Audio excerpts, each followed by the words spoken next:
सो नहूम की किताब और उसके दूसरे अध्याय के पहले पद में कुछ बातें हैं आज के इस आराधना में जिस के ऊपर हम विचार करेंगे। और एक दर्शन यहां पर नहूम को परमेश्वर निनवे के विरुद्ध दिखाता है।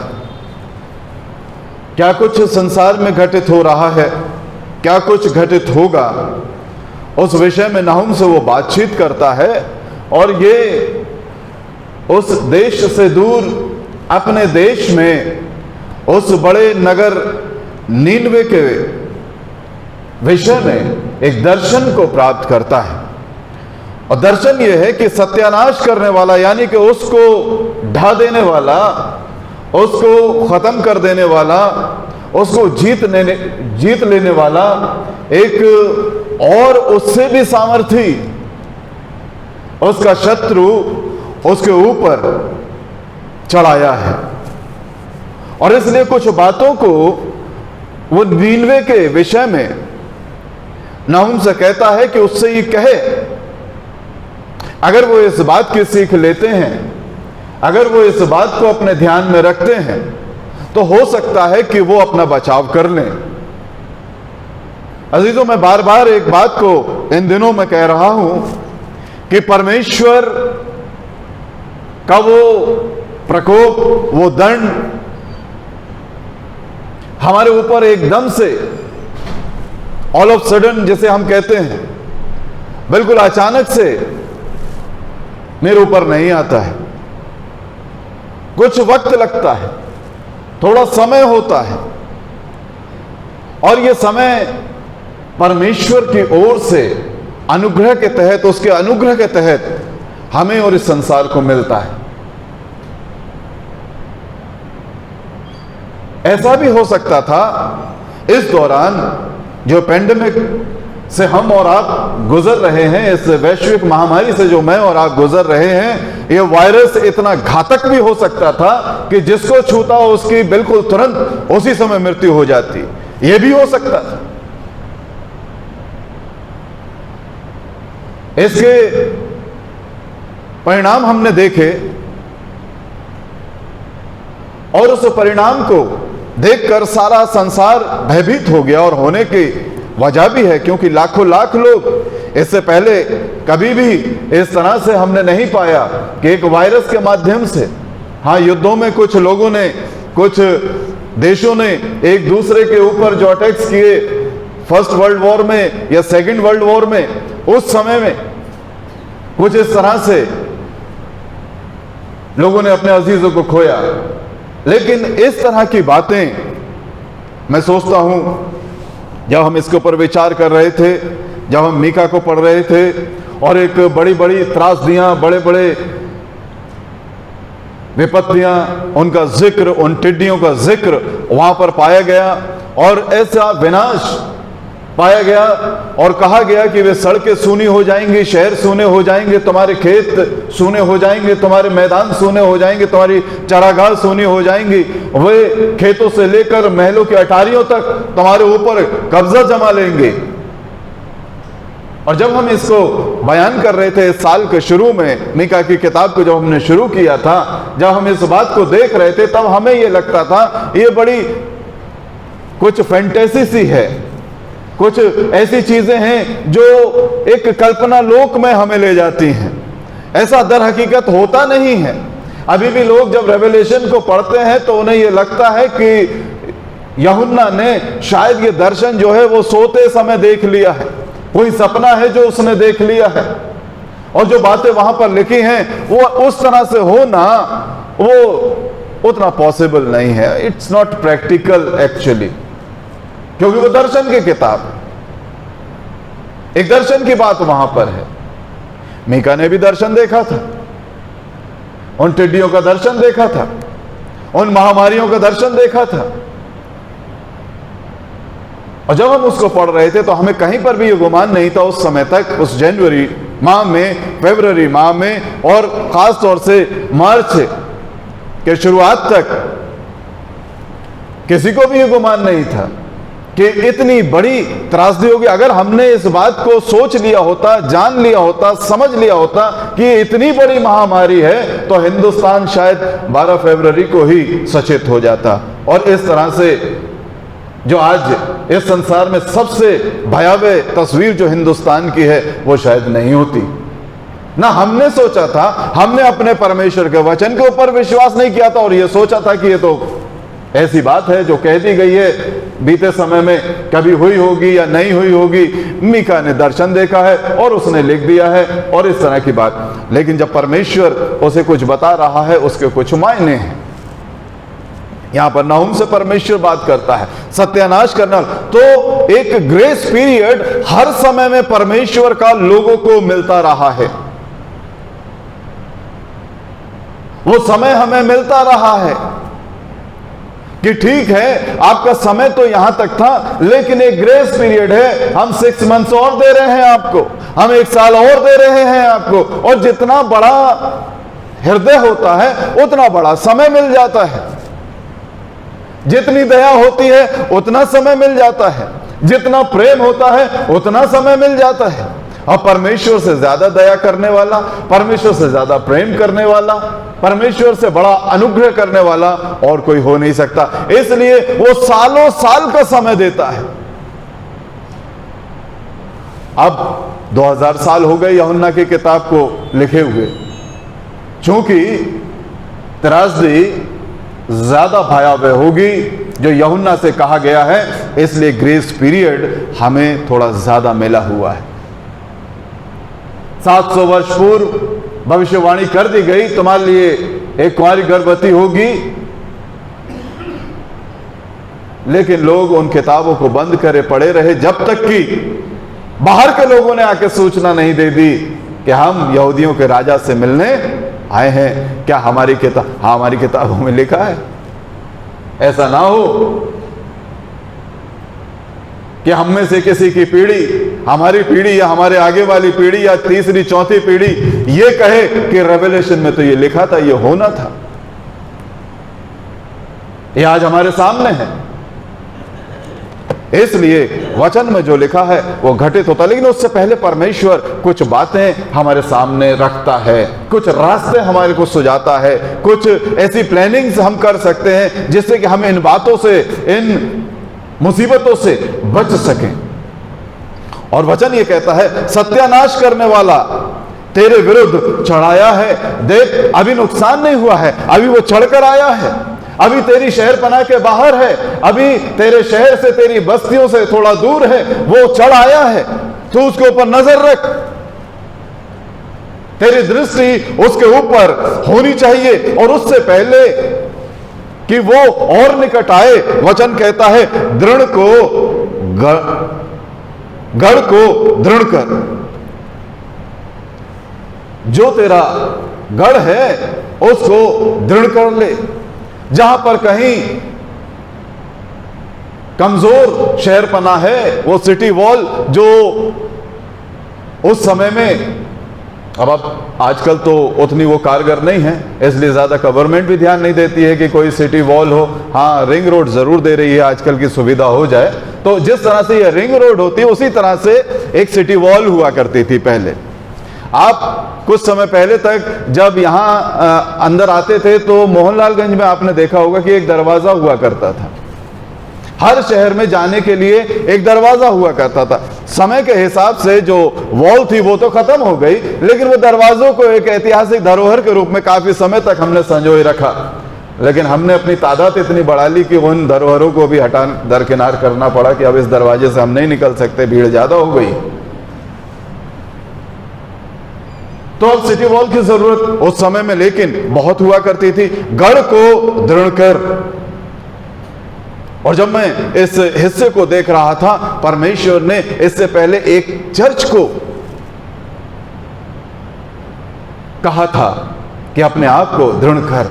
रेवलेशन 3 अध्याय और उसका 2 वर्ष, प्रकाशित वाक्य 3 और 2, देखिए क्या लिखा है वहां पर। एक बहुत ही interesting story. And true story. जब हम स्टोरी कहते हैं तो लगता है कोई कहानी है, लेकिन यह ऐतिहासिक तथ्य है जो यहाँ पर है। क्या लिखा है, जोर से पढ़ दीजिए जी।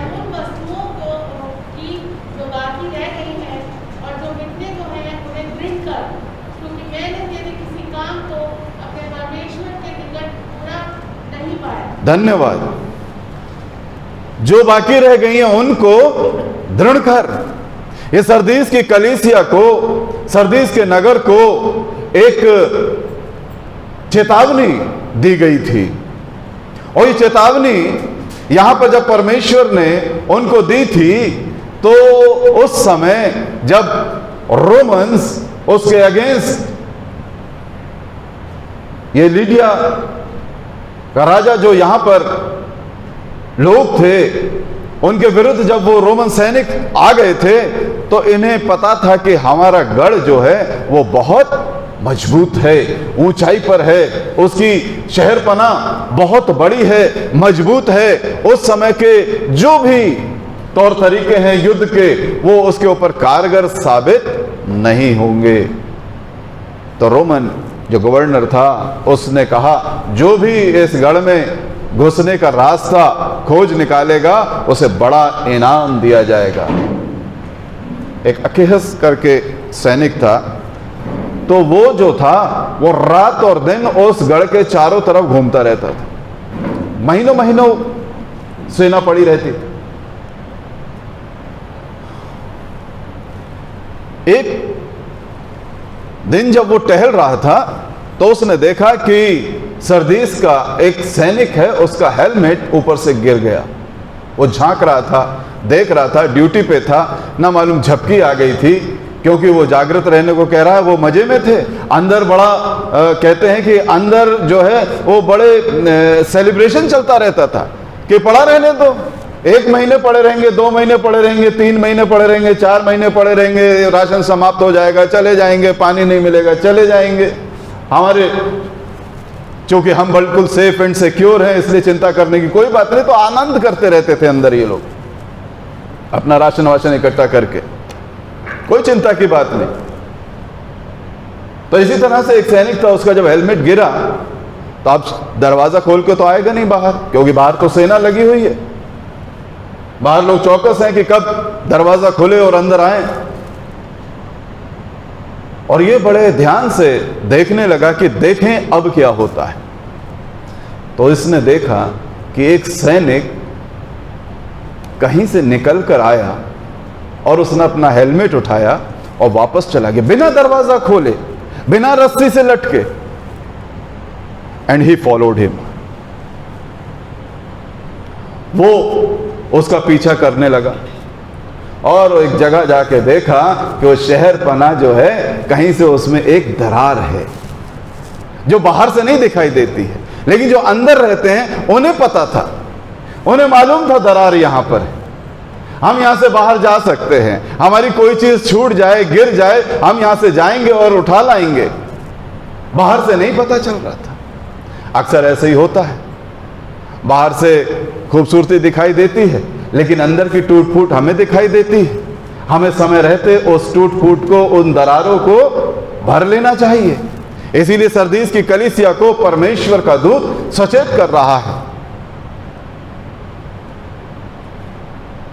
और जब हम अंदर से जागृत होते हैं तब बाहर वाला अंदर नहीं आ सकता। इन्होंने, किसी ने भी इस बात का ध्यान नहीं दिया था, किसी ने भी यह कोशिश नहीं की थी कि उस दरार को भर दे, लेकिन वो सैनिक जो था रोमन, वो पीछे पीछे आ गया। उसने देखा और लौटा बड़ी खुशी के साथ, बड़े आनंद के साथ, गीत गाता हुआ, गुनगुनाता हुआ, क्योंकि रास्ता हम दिखाते हैं।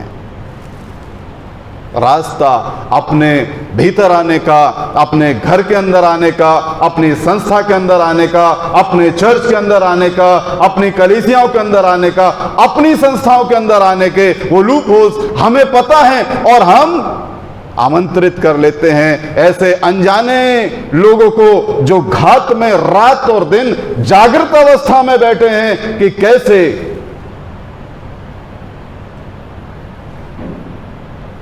और वो गुनगुनाता हुआ गया और उसने कहा वो इनाम जो है वो मुझे दे दिया जाए, क्योंकि मैंने सरदीस को नाश करने का रास्ता, दर्रा, वो दरार ढूंढ ली है।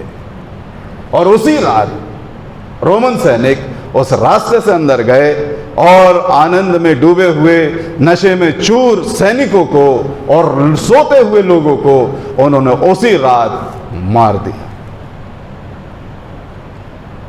ये कहानी है, यह ऐतिहासिक घटना है जो वचन में पाई जाती है। और इसलिए परमेश्वर, जब आप इन 7 कलीसियाओं के ऊपर विचार करते हैं, एक एक शब्द वहां की भौगोलिक और राजनीतिक और ऐतिहासिक तथ्यों को मेरे और आपके सामने रखता है। और यहां पर वो नहुम से कहता है, गढ़ को दृढ़ कर। हम अक्सर सोती हुई अवस्था में पाए जाते हैं और इसीलिए परमेश्वर को ये चिंता थी, प्रभु यीशु मसीह को ये चिंता थी, इसीलिए 24:42 में वो अपने लोगों से कहते हैं, जागते रहना, जागते रहना। आखिर तक उसी रात उसे पकड़वाया जाना है। आखिर तक प्रभु यीशु मसीह की चिंता यही थी कि अपने चेलों से कहता है, जागते और प्रार्थना करते रहो। वचन कहता है, दृढ़ को दृढ़ कर, गढ़ को दृढ़ कर। और आगे कहता है, मार्ग देखता हुआ चौकस रहे, मार्ग देखता हुआ चौकस रहे। Watch the road, main the rampant, watch the road. और इस जागृत अवस्था में लाने के लिए प्रभु यीशु मसीह आह्वान करते रहे हैं। लगातार मेरे से और आपसे उन्होंने इस विषय में बातचीत की है, और ना सिर्फ डायरेक्ट बातचीत की है, लेकिन दृष्टांतों के माध्यम से भी मेरे से और आपसे वो बातचीत करते रहे हैं।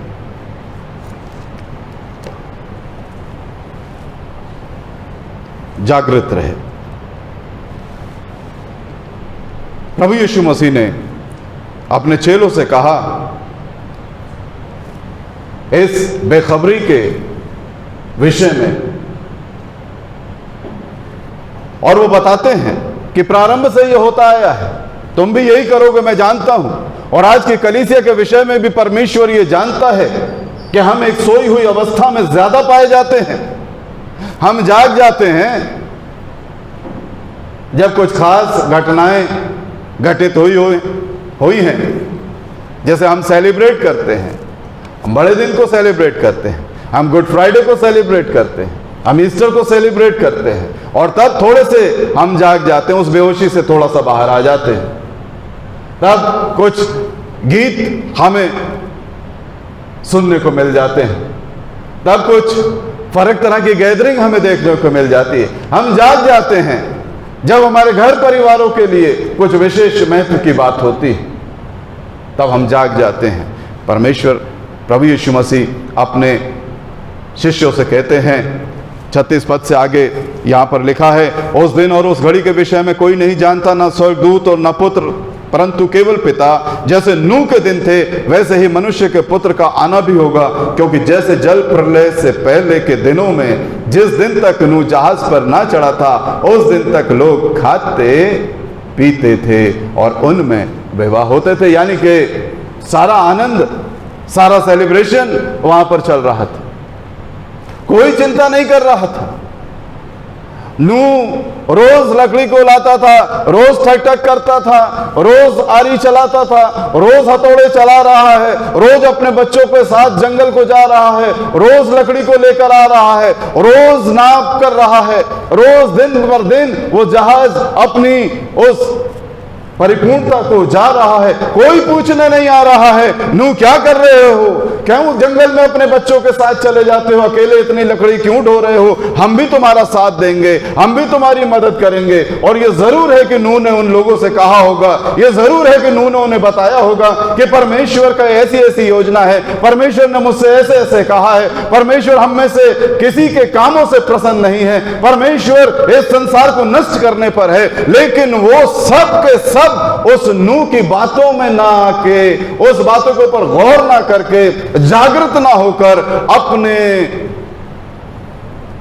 उत्सवों में डूबे हुए थे, अपने उत्सवों में डूबे हुए। और प्रभु यीशु मसीह कहते हैं, याद दिलाते हैं, नूह के दिनों में भी ऐसे ही हो रहा था और अब भी ऐसा ही होता रहेगा। और वो फसह के पर्व के दिन बड़ी जय जयकार के साथ प्रभु यीशु मसीह को वो फसह के पर्व के समय में जय जयकार करते हुए ले गए। और चूंकि अगले दिन शब्द था और महाशब्द था, इसलिए यीशु मसीह की टांगे तोड़ने को भी दौड़े थे। आप देखिए कितनी बेहोशी की हालत है। एक व्यक्ति जो उन्हें सचेत कर रहा है, एक व्यक्ति जो उन्हें जागृत कर रहा है, एक व्यक्ति जो परमेश्वर के क्रोध को धीमा करने की कोशिश कर रहा है, एक व्यक्ति जो अपनी जान उनके लिए देने के लिए तैयार हो गया है, एक व्यक्ति जो सलीब पर लटक गया है, वो इतनी मदहोशी में थे, इतने बेहोश थे कि अगले दिन महासप्त है, इसलिए इसकी टांगे तोड़ दी जाएं। हम अपने आनंद के लिए मसीह को क्रूस पर चढ़ा ही नहीं देते हैं, लेकिन हमें बड़ी उतावली रहती है हम कैसे और जल्दी इसका निपटारा कर दें। ये तो उसका अनुग्रह है, ये तो उसकी दया है जो आज तक चर्च पाया जाता है। वरना परमेश्वर की बात कहने वालों को 1536 में विलियम टिंडेल के विषय में आपने सुना होगा, जब उसने बाइबल का तर्जुमा इंग्लिश में कर दिया तो उसे लेके चौराहे के ऊपर जला दिया गया। और इसलिए जब कभी कोई कुछ कहता है हमसे, तो मैं स्मरण करता हूं इन लोगों को कि हमारे साथ उतना कुछ नहीं होता है। अगर कोई मसीह को लेकर आपसे कुछ कहता है तो स्मरण करिए ऐसे लोगों के लिए, ऐसे लोगों को स्मरण करिए, उतना हमारे साथ नहीं हो रहा है। परमेश्वर का वचन निरंतर हमें बता रहा है। प्रभु यीशु मसीह कहते हैं, और इसलिए वो कहता है कि कुछ बातें होंगी, जल प्रलय जब तक उनको बहा के ना ले गया तब तक वो मालूम ना कर सके, उन्हें पता नहीं चला, जब तक वो मुसीबत बिल्कुल सर पर नहीं आ गई। और आगे लिखा है, वो कहता है 42 में, इसलिए जागते रहो क्योंकि तुम नहीं जानते तुम्हारा प्रभु किस दिन आएगा, तुम्हारा प्रभु किस दिन आएगा। एक बड़ी अच्छी बात लूका 12वें अध्याय में उसके 37वें पद में लिखी है, काश हमारे जीवन इसके अनुसार हों। वचन कहता है 12:37 लूका, धन्य हैं वे दास जिन्हें स्वामी आकर जागते पाए। मैं तुमसे सच कहता हूं कि वो कमर बांधकर उन्हें भोजन करने को बैठाएगा और पास आकर उनकी सेवा करेगा। धन्य है वो दास जिसका स्वामी रात के किसी भी पहर आया और उसने पाया कि उसका सेवक जाग रहा है, उसका सेवक जाग रहा है। इस विषय में एक बड़ी सुंदर कहानी प्रभु यीशु मसीह ने अपने लोगों को बताई, या शिष्यों के साथ उस भीड़ को बताई। और 25वें अध्याय के 1 से 13 में वो कहानी मिलती है 10 कुंवारियों की, और वहां पर भी कुछ इसी तरह की बातचीत। 5 उस उत्सव में इतना अपने आप को तैयार करने में, उस उत्सव में इतना लगे हुई थी, खोई हुई थी कि बाकी तैयारी की उन्हें ज्यादा चिंता नहीं थी। स्वागत के लिए रखा गया था और बाकी कहानी हम सब जानते हैं कि उनकी मशालों में तेल कम हो गया और आखिरी पहर फिर वो दौड़ भाग इधर से उधर करने लगे। और इसीलिए प्रभु यीशु मसीह ने इस कहानी को मेरे और आपके बीच में रखा है कि जागते रहना कितना जरूरी है, सचेत रहना कितना जरूरी है हम में से हर एक के लिए। और अगर हम उस अवस्था में पाए जाते हैं तो फिर हमारे लिए एक आवाज आएगी, अब द्वार बंद हो चुका है, अब द्वार बंद हो चुका है। जब हम जागते रहते हैं, जागते हुए प्रार्थना करते हैं, तो यशाया जो अभी मैंने प्रार्थना के समय पढ़ा था 26-19 में, वहां पर लिखा हुआ है तेरे मरे हुए लोग जीवित होंगे। नाउम्मीदी में कुछ ऐसी घटना घटित हो जाएगी जो हमारी सोच और समझ से परे है। मुर्दे उठ खड़े होंगे, हे मिट्टी में बसने वालों, हे मिट्टी में बसने वालों, जाग कर जय जयकार करो। और मैं जब इसको देख रहा था मिट्टी में बसने वालों, तो मैंने कहा कि सभी लोग बसते हैं, इसी मिट्टी के ऊपर बसते हैं, कोई ऐसी नई बात तो है नहीं। लेकिन यहाँ पर्टिकुलरली जब यशाया बात कर रहा है मिट्टी में बसने वालों, तो वो इन इज़राइलिट्स के विषय में बात कर रहा है जो उस बंधुआई में पहुंचे हुए हैं। और इसकी तस्दीक करता है यिर्मयाह 29 और उसका 5वां अध्याय पद। यिर्मयाह 29 चैप्टर वर्स 5।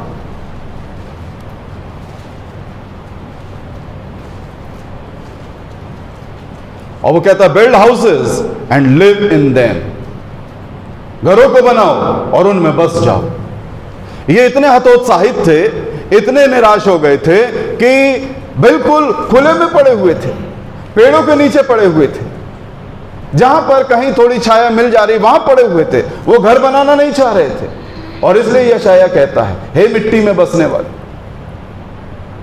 ये निराशा में डूबे हुए लोग थे जिन्हें कोई उम्मीद नहीं थी कि अब हम यहां से वापस जाएंगे या नहीं जाएंगे, हम यहीं खत्म हो जाएंगे। और इसलिए यिर्मयाह के माध्यम से परमेश्वर उनके पास एक वचन पहुंचाता है, एक काउंसलिंग उनकी होती है कि तुम अपने लिए घर बनाओ, बस जाओ, दाख की बारियां लगाओ, फल के पेड़ लगाओ, खेती करो। परमेश्वर ने तुम्हें जहां पर रखा है, जिस स्थिति में रखा है, परमेश्वर का धन्यवाद करते हुए उसमें आगे बढ़ जाओ। डेनवर मिशन के विषय में मैं अक्सर बातचीत करता रहा हूं आपसे। बहुत ही एनकरेजिंग ये डेनवर मिशन की कहानी है और हम सब के लिए समझना बहुत ज़रूरी है। कल फिर जब मैं अध्ययन कर रहा था तो फिर से मेरे सामने ये डेनवर मिशन आया दोपहर में। और इस डेनवर मिशन में एमी कार्मिकाइल जो लेडी थी, और उसका एक बड़ा सुंदर प्रसंग मुझे याद आता है। जब वो 3 या 4 साल की थी तो बहुत छोटी सी थी और वो देखती थी कि उसके घर के सारे लोगों की जो आंखें हैं वो ब्लू कलर की, क्योंकि यूरोपियंस में ज़्यादातर वो नीली आंखें हुआ करती हैं। और वो जाके बैठी, प्रार्थना करी, परमेश्वर मैं तो उससे प्रार्थना करती हूँ, turn my eyes into blue. ये काली आंखें, ये भूरी आंखें वे मैच नहीं कर रही परिवार के साथ। और ये छोटी 4 साल की 3 साल की बच्ची ने जब आंख खोली और शीशे में देखा तो वो तो देवर रिमेन ब्लैक।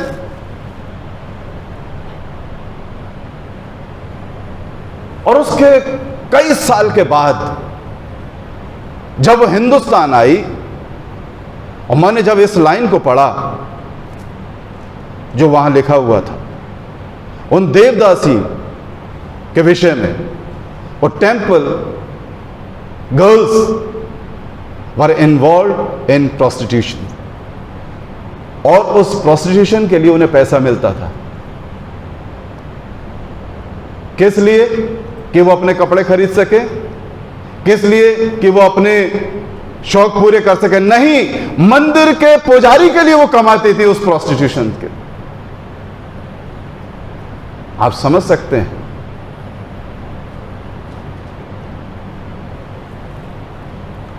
वो जिस पुजारी के अधीन में वो लड़कियां होती थी, वो प्रोस्टिट्यूशन होता था, पैसा मिलता था, और वो पैसा उस टेंपल के प्रीस्ट को के पास जाया करता था।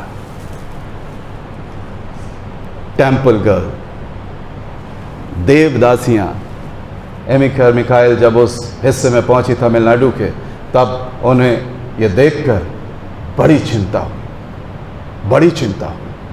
उन बच्चियों को लेकर उन्होंने आंदोलन छेड़ दिया। वहां के मेयर को, वहां के एसएसपी को, वहां के जो भी उस समय के लोग थे,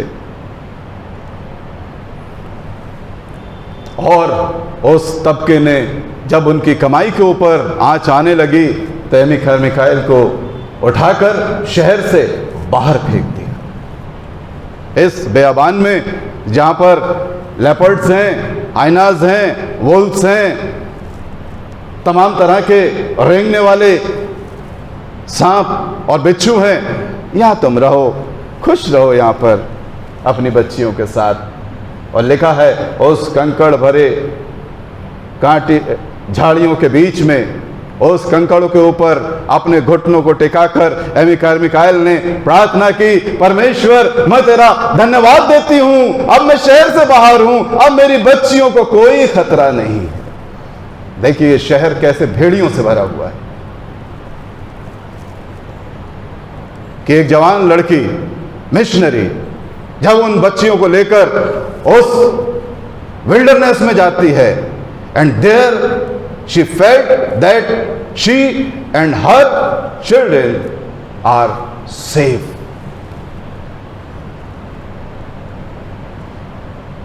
हमने अपने स्तर को, अपने चरित्र को कितना गिरा दिया। और तब वो कहती है, परमेश्वर मैं समझ गई कि मेरी आंखें काली क्यों हैं, क्योंकि मेरा परिवार वो नहीं था, मेरा परिवार ये है। मेरी आंखें मेरे परिवार के साथ मैच करती है। ये कमिटमेंट आज की सेविकाई में, आज की कलीसियाओं में, आज के लोगों में हम अपनी तुलना कर सकते हैं। परमेश्वर तूने मुझे इस नौकरी से निकाला, मैं तेरा धन्यवाद करती हूं, क्योंकि परमेश्वर एक ऐसे स्थान पर आपको रखना चाहता है जहां पर आप कुछ कर सकें, जहां पर समाज आपके ऊपर हावी हो। उस जगह से निकालकर परमेश्वर आपको नए स्थान पर नए सिरे से स्थापित करना चाहता है।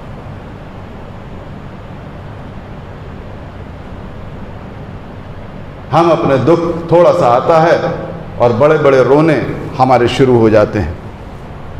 तो यिर्मयाह उनसे कहता है, घर बनाओ और उसमें बस जाओ।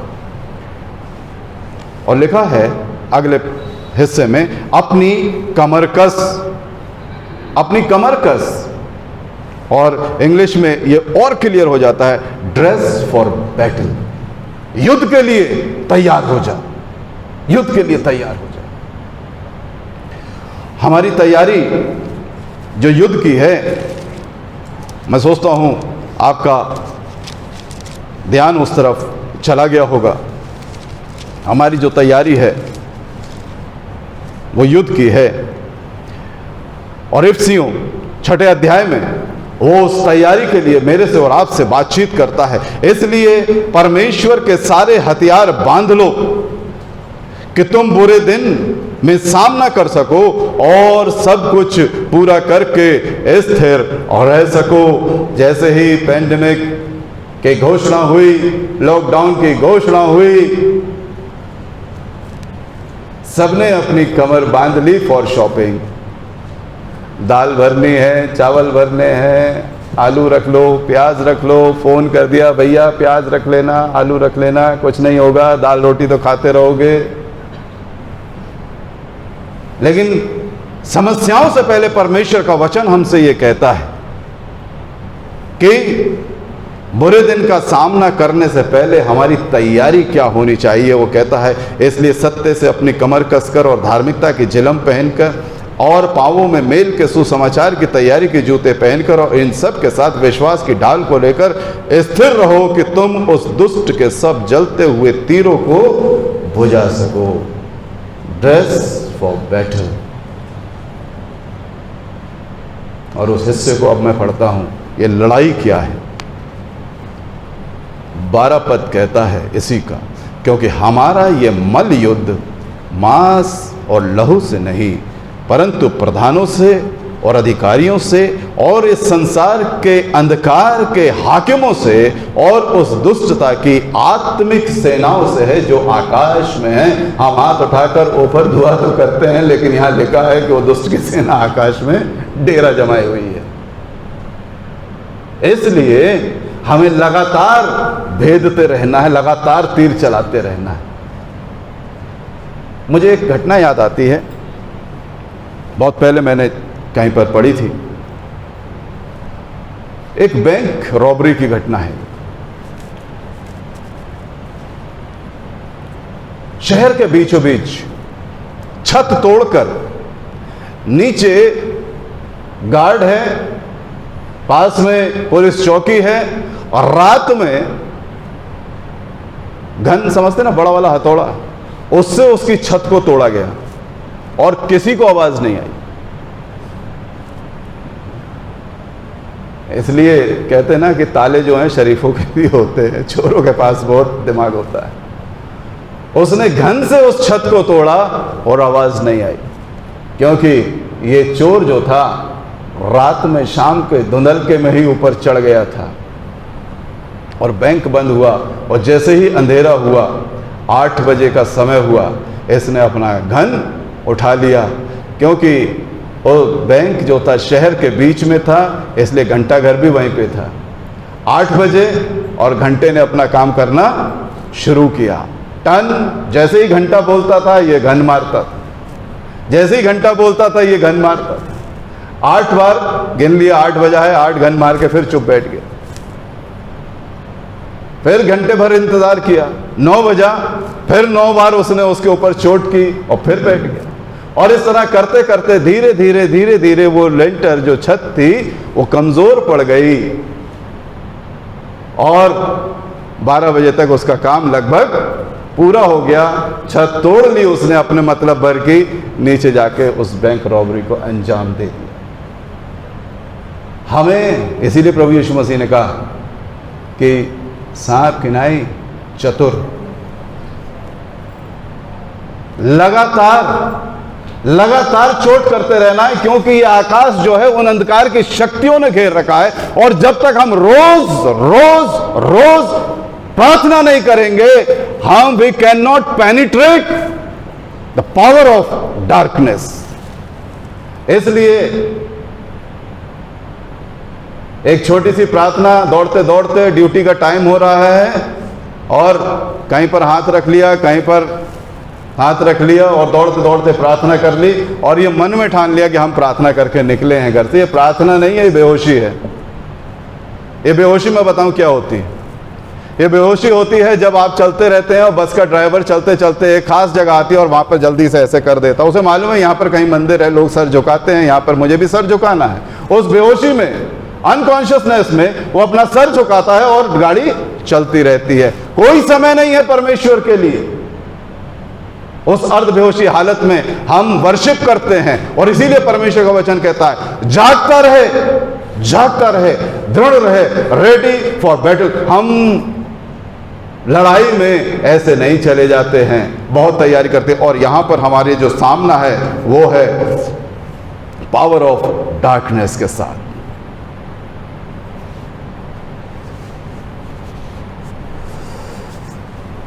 अगली बात, नहूम 2 अध्याय और अगली बात कहती है अपना बल बढ़ा, collect your strength, collect your strength. अब ये स्ट्रेंथ किस तरह की है, इस विषय में पौलुस कुछ हमारे सामने बातों को रखते हैं।